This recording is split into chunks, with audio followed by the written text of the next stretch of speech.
So, week two preview here with myself, and I have Caleb this week. I'm here. Hi. Okay. All right. So, just before we get into the matchups, I just want to cover a few things. Our picks last week, you and I are both 4-2. Josh is 3-3, and Thomas is somehow 5-1. So Thomas leads the expert picks. Every single year. All right, and then I wanted to cover free agency budgets because week one's always known to be a little crazy, as is week two and three. The very beginning of the year and end of the year, there seems to be a lot of big spending. But Philip Lindsay, we had Mike Bishop $5, Josh 10, and then Caleb put down 19. So you won. The other people's bids? Yeah, I can see everyone's bids. So can you. It's in case someone doesn't know, you on the main screen you go to transactions and then you see the summary. So you can go day by day and look how much everybody bid to see how close you were to losing it. Deshaun Jackson, we had Josh at $11, Vince for 15, and then Caleb winning again $17 on Deshaun Jackson. Yes, sir. And then George Kittle, Brian Smith $5, Cole 11, and Caleb 13. So I Caleb, way outbid you. you had a $49 spent on these three guys week one. So about half your fab on these three. Do you think you got 3 year-long starters? How do you feel about it? Were you not expecting to get all these guys? Like you 3 year long just threw starter. some bids out and didn't think you'd win all three, or I mean, I thought I was going to get like 2 or 3. I had like 3 or 4 other bids too that didn't go through. But mm-hmm. I just put the big ones out here. Also, you just happened to win the 3 most expensive free agency bids. You won all 3.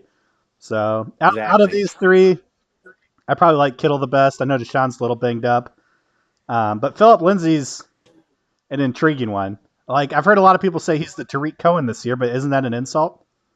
Detroit Cohen. I don't know who you're listening to, but I think he's going to have for sure, more of a role in Denver. Yeah, I guess. I mean, I saw him. I didn't bid on him. It kind of worries me just because Booker's still there and he's also like a pass catcher that they use. I don't know. I watched every single one of his runs about 3 times because I was making little highlights for this. So I don't know. I guess I have to see more to believe in him personally, but obviously you were willing to invest $19. Well, honestly, I saw none of his plays, and I just blindly bid on him based on expert advice. Very nice.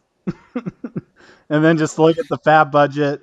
In general, I see you are down to $37. Everyone else is in the 80s or higher. So you were definitely the big spender week one, and I think that's also just a result. You happen to win the 3 biggest bids. So that's going to cut into it, obviously. And then the rankings. I just wanted to note that there's 2 matchups with teams that are both 2-0, and 2 matchups with teams that are 0-2. So after this week, we're going to have 2 people that are 2-0 and 2 people that are 0-2. Now that's a lot of 2s, but basically, Unless there's a rare tie. all right. So the first matchup we're going to do is my brother versus myself, and I've talked a lot of shit to him this week, so I'm really hoping to win this one. ESPN has me a little lower on the projections. I'm a little nervous. They have Brandon's team the highest projected team this week, and he also is the highest scoring team last week. I try to make excuses for my team, but I look at his team and he has some pretty good matchups. I'm hoping maybe the Rams can shut down Fitzgerald. Maybe Tyreek Hill has a down game after that, really big one that he had. But yeah, it's my running back core makes me nervous. Hope I have a lot of players that I'm hoping get better. Hopefully Alex Collins does better than last week. They said they're going to use him more, and Dixon's on IR, so maybe that happens. Hopefully Freeman even plays. Um, hopefully Robbie Anderson can get more than 1 catch. Maybe they use him a little bit more. I don't know. You have Brandon winning this one as well, don't you? Yeah, I do. I mean, his team looks killer. It also helped that like 3 or 4 of his players scored over 20 points. Yeah. Well, I mean, honestly, Michael Thomas and Emmanuel Sanders probably bailed me out last week. Well, I mean, fuck Randall Cobb. I hope he dies. See who else. If Randall Cobb dies, I'll be happy. All right, so the next one is Vince versus Josh. Vince's team makes me nervous, man. I know you're a Bears fan. He has Howard and Anthony Miller. He's a big Anthony Miller fan. Did he even get a catch last week? I don't think so.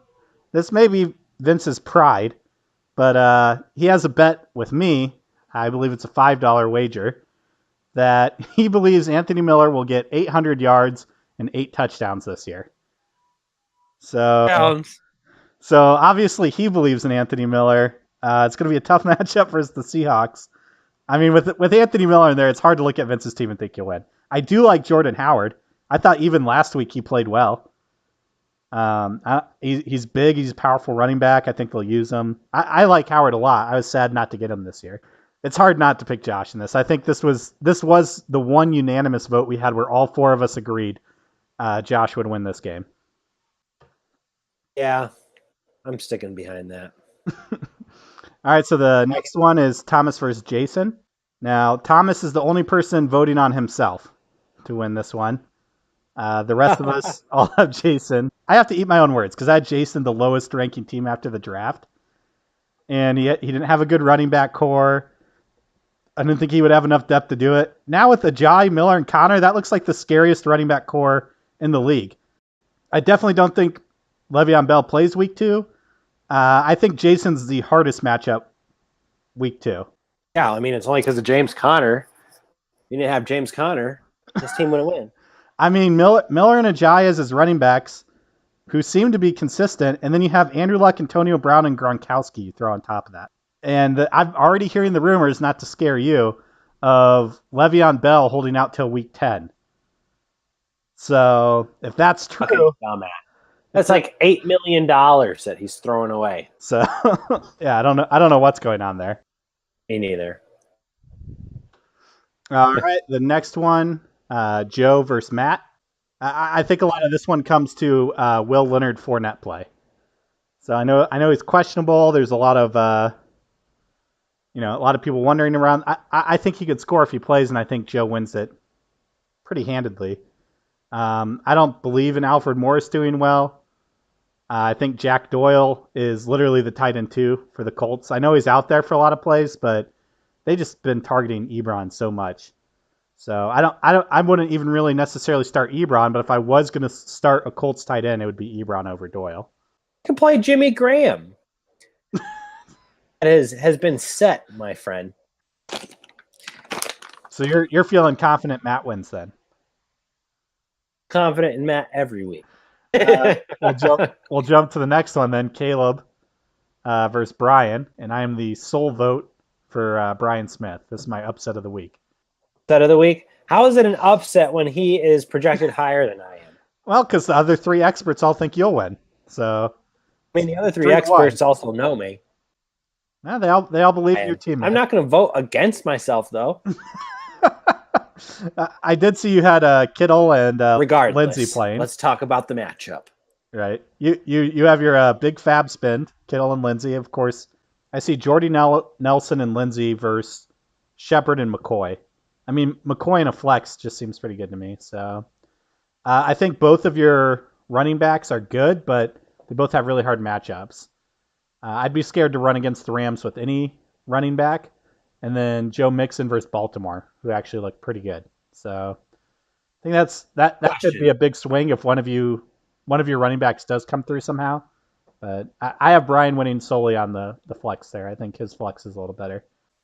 Do you think that LaShawn McCoy scores more than 2.6 points this week? Yes. You want to make that a water bet? Well, do you think that he scores more than 5 points this week? You're already backing it up, huh? I do believe he scores more than 5 points this week. What? And I'll even do you one better. How about I think he'll score heads up more than Lindsey? I'll fucking take that. All right, man. Water bet.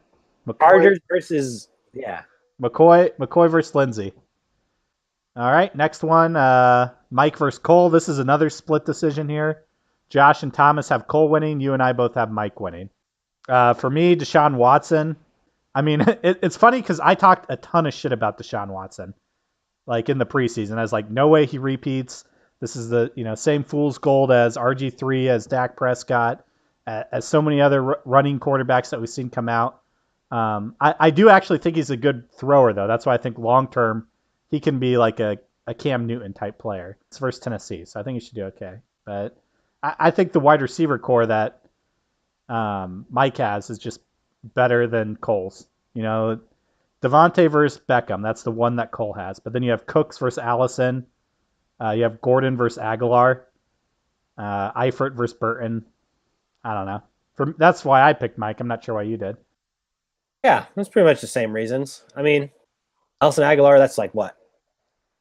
Second receiver now. Allison, I mean, he's a third receiver, really, for Green Bay. Yeah, versus Minnesota. I don't know. We'll see. I think Mike pulls out the win here. One of these guys will start off 0-2. So, and then just to recap the picks here, and you are the only one that has Brandon winning, which is honestly a big surprise to me. I'm surprised more people don't have Brandon winning there. We all have Josh winning. Everyone but Thomas has Jason beating Thomas. We're split on Joe versus Matt. Everyone but me has Caleb beating Brian, and then we're split on Jason versus Mike. Tell me. All right. Well, Jimmy Graham, I think, is going to be the number one tight end. We can water bat that if you want. The number one tight end this week or the season? I don't even know which one would be best. I'll take both. Am I allowed to double that? Double down on that? All right, man. Jimmy Graham. Rodgers. I mean, I know he's on my team. I don't care about his tight ends. Either does he or McCarthy. You're right. I feel overly confident in this bet. Maybe get super lucky and Graham like catches 2 touchdowns this week. But definitely in the year, I feel really good. But yeah, no, bet accepted. Double bet. Bet. All right. Well, I'm gonna slice this up, man. Thanks for being on with me. You're welcome.